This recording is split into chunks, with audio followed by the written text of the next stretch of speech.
మీకు ఒక health insurance ఉంది. హాస్పిటల్ అడ్మిట్ అయ్యారు. సర్జరీ గానీ, ఇంకేమైనా ప్రొసీజర్ గానీ, ఇంకేమైనా రీజన్స్‌కి ఓకే. సో, అక్కడ ఒక 1,00,000 బిల్ అయిందనుకోండి. ఈ 1,00,000 బిల్‌లో జనరల్లీ చాలా వరకు మీరు అబ్జర్వ్ చేస్తుంటే ఇక్కడ మొత్తం హెల్త్ ఇన్సూరెన్స్ కంపెనీ కట్టదు. ఎంతో కొంత మన పాకెట్ నుంచో ఏసుకోవాల్సిందే. ఓకే. దీనికి గల కారణాలు ఏంటి సార్ అది? చూద్దాం. ఫస్ట్ కారణం వచ్చేసరికి కోపే అండి. ఈ పర్సనల్ హెల్త్ ఇన్సూరెన్స్ ఎప్పుడైతే తీసుకుంటామో కోపే అనేది అస్సలు సెలెక్ట్ చేసుకోకూడదు.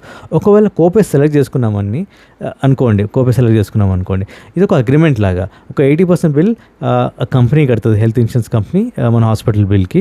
రిమైనింగ్ 20% మన చేతి నుంచి కట్టుకోవాలి. ఇట్లా ఈ కోపే అనేది ఒక క్లాజ్ అనమాట. కోపే అనేది సెలెక్ట్ చేసుకోకూడదు మనకి పర్సనల్ హెల్త్ ఇన్సూరెన్స్ తీసుకునే ముందు. అదే కంపెనీ ఒక కార్పొరేట్ ఇన్సూరెన్స్ మనకి కంపెనీ ప్రొవైడ్ చేస్తుంది కదా, దానిలో కోపే బై డిఫాల్ట్గా ఉంటుంది. మీరు ఎక్కడికి వెళ్ళినా కోపే అనేది కంపల్సరీగా ఉంటుంది. ఎంతో కొంత మీరు కంపెనీ పాలసీ క్లెయిమ్కి వెళ్ళారు అనుకోండి, ఒక చేతి నుంచి ఎంతో ఒక 20% 10% కట్టాల్సింది. దీనైతే తప్పించుకోలేం. కానీ పర్సనల్ హెల్త్ ఇన్సూరెన్స్ తీసుకునే ముందు అయితే కోపే తీసుకోకండి. నెక్స్ట్ వచ్చేసరికి నాన్ పేయబుల్ ఐటమ్ అనమాట. ఈ నాన్ పేయబుల్ ఐటమ్ అనేది ఒక రైడర్ అనమాట. పర్సనల్ హెల్త్ ఇన్సూరెన్స్లో మీరు సెలెక్ట్ చేసుకోవాల్సిందే. కొన్ని ఐటమ్స్కి ఇన్సూరెన్స్ అయితే పే చేయదు. ఇది ఒకవేళ యాడ్ చేసామనుకి నాన్ పేయబుల్ ఐటమ్కి ఒక రైడర్గా మన పర్సనల్ హెల్త్ ఇన్సూరెన్స్లో ఈ ఎక్స్ట్రా అమౌంట్ ఏదైతే అవుతుందో కొంచెం, అది కూడా company health insurance company pay చేస్తుంది మనకి. దీన్నే క్లెయిమ్ ప్రొటెక్ట్ అని అంటూ ఉంటారు ఈ రైడర్లో. కంపల్సరీగా సెలెక్ట్ చేసుకోండి పర్సనల్ హెల్త్ ఇన్సూరెన్స్లో.